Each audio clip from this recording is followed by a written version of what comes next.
What would you do if the person you love most vanished into a forest without a trace?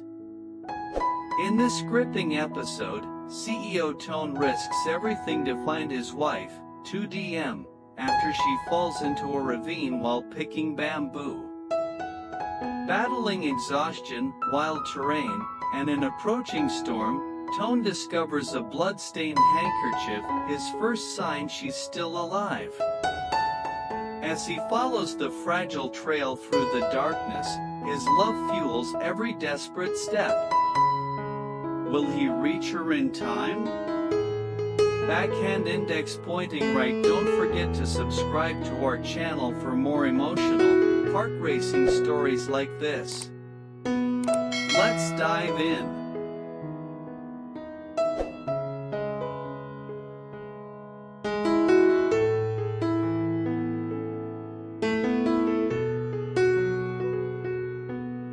The forest was dense and unforgiving, its towering trees forming a canopy so thick that daylight barely pierced through.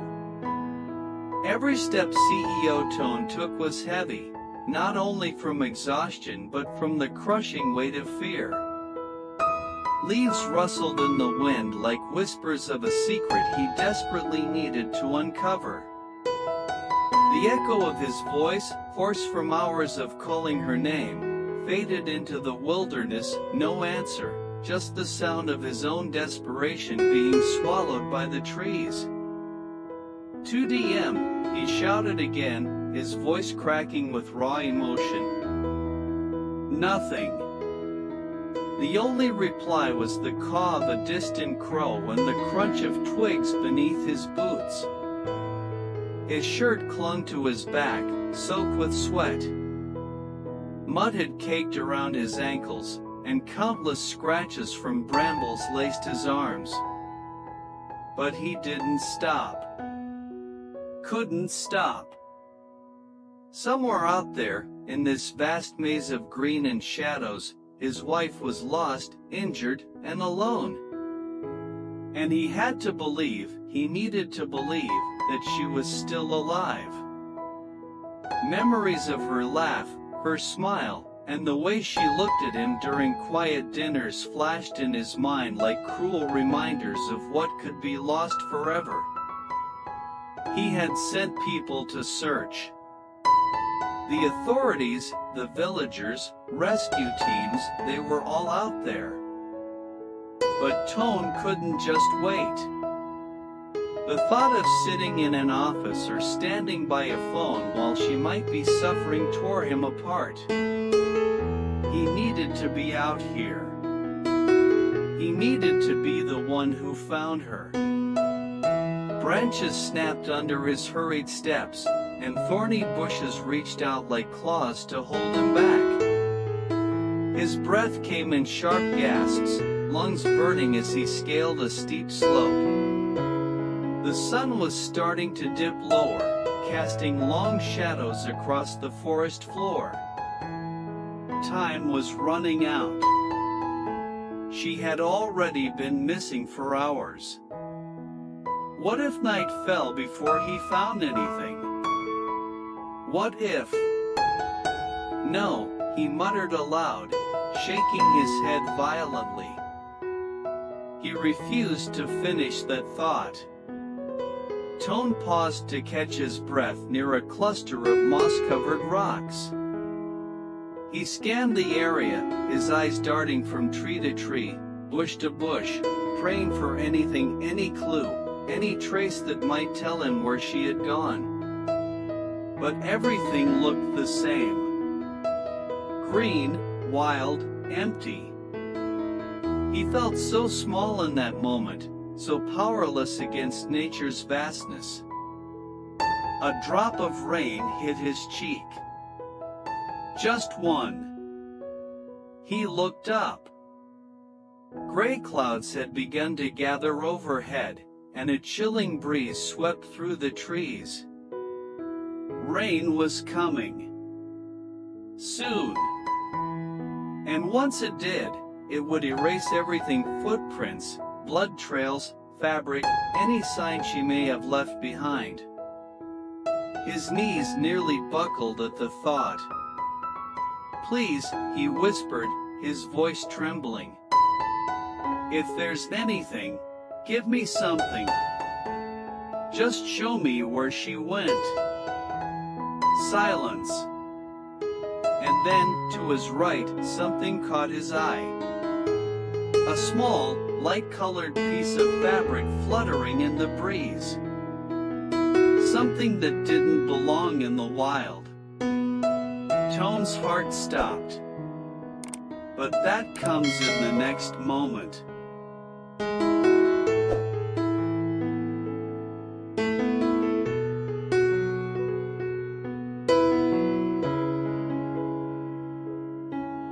Toan stood frozen.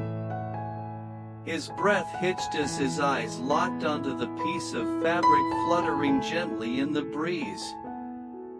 It was barely visible, tangled on a low-hanging branch just a few meters away. A wave of disbelief washed over him, followed by a thundering pulse of hope. He took a cautious step forward, heart pounding like a drum inside his chest. As he moved closer, the fabric came into view: pale cream, delicate stitching, and a soft lavender embroidery on one corner. He knew it instantly. It was her handkerchief. The very one he gave her on her birthday last year, wrapped carefully in a velvet box with a note that read, "For all the times I can't be there to wipe your tears." Her eyes had filled with tears that night, tears of happiness. Now, the same handkerchief was smeared with dirt, leaves, and most heartbreakingly, a dark crimson stain near the edge. Blood. Toan's knees nearly gave way as he reached for it with trembling fingers. His throat tightened, and for a long moment, he just stared at the cloth in his palm. "DM," he whispered. "You were here." It was the first undeniable sign. A thread of connection between them, stretched across time and danger. He looked around, scanning the surrounding foliage with renewed urgency. Then he saw it, just beneath the handkerchief's branch, on the mossy ground near a large rock, a faint smear of blood. His eyes followed the direction it led, noticing broken twigs, displaced leaves, and the subtle disturbance of the forest floor. It wasn't much, but to him, it was everything.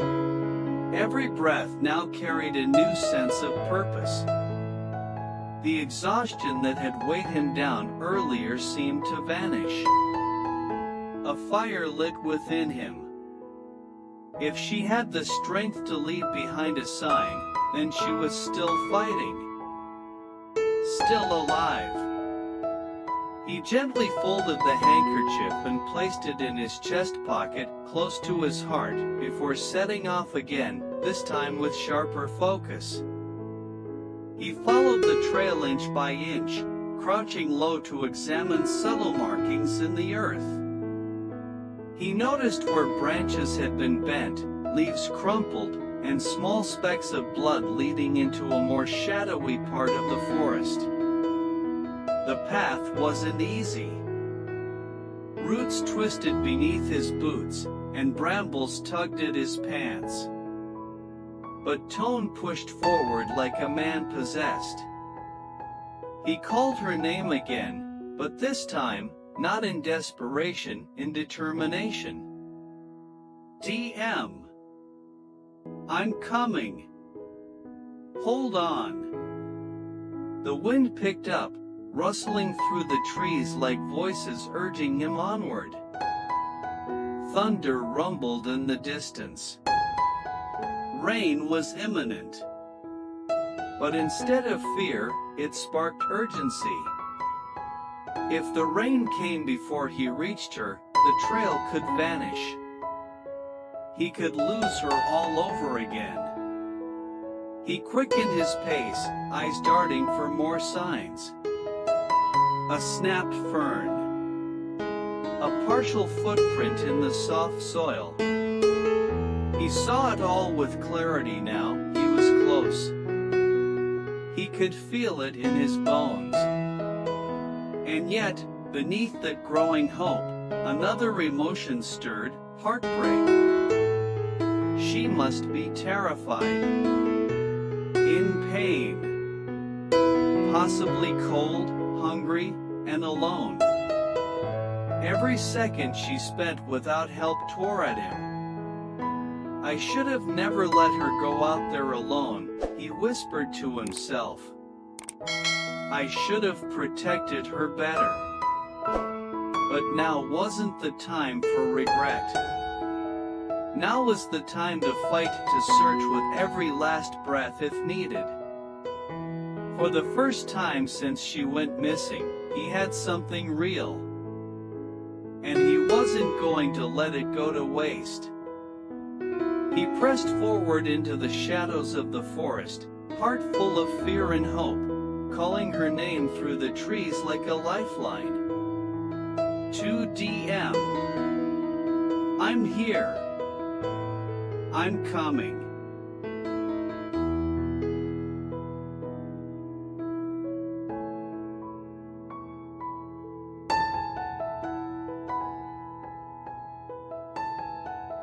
The deeper Toan pushed into the forest, the darker it became. The towering trees seemed to lean inward, their gnarled branches weaving a cage of shadows around him. Each step he took now felt heavier, not from fatigue, but from the crushing possibility that he might be too late. But the trail, though faint, was still there, another smear of blood on a low-hanging leaf. A fresh break in a sapling, the unmistakable impression of a shoe in the mud. She's alive, he repeated like a prayer. She has to be. But time was no longer his ally. The wind grew colder, harsher. Above, thunder grumbled like a distant warning, and the sky cracked open with the first drops of rain. They fell softly at first, like whispers, but Toan knew what was coming. One downpour, and the forest would erase everything she had left behind. No, he murmured, eyes scanning the ground. Not now. His pace quickened, almost a run, leaping over fallen logs, ducking under low branches, dodging thorned vines that reached for him like cruel hands. His hands bled from grabbing onto bark and rocks. His breath came in ragged gasps. Still, he pressed on. The only image in his mind was Tu Diem, her face pale, her body trembling, somewhere out there fighting to stay alive. He stumbled briefly, his foot catching a root, and tumbled to his knees in the wet dirt. Pain shot up his leg, but he gritted his teeth, forcing himself upright again. There was no room for weakness. Not today. Then another sign. A piece of torn fabric snagged on a thorn bush. It matched the shirt she'd been wearing. His fingers trembled as he touched it, eyes wide. It was fresh. She must have passed through here not long ago. Amoy, he whispered, voice breaking. Please wait for me. He closed his eyes, fighting back the sting of tears. Not here. Not now. He had to stay strong for her.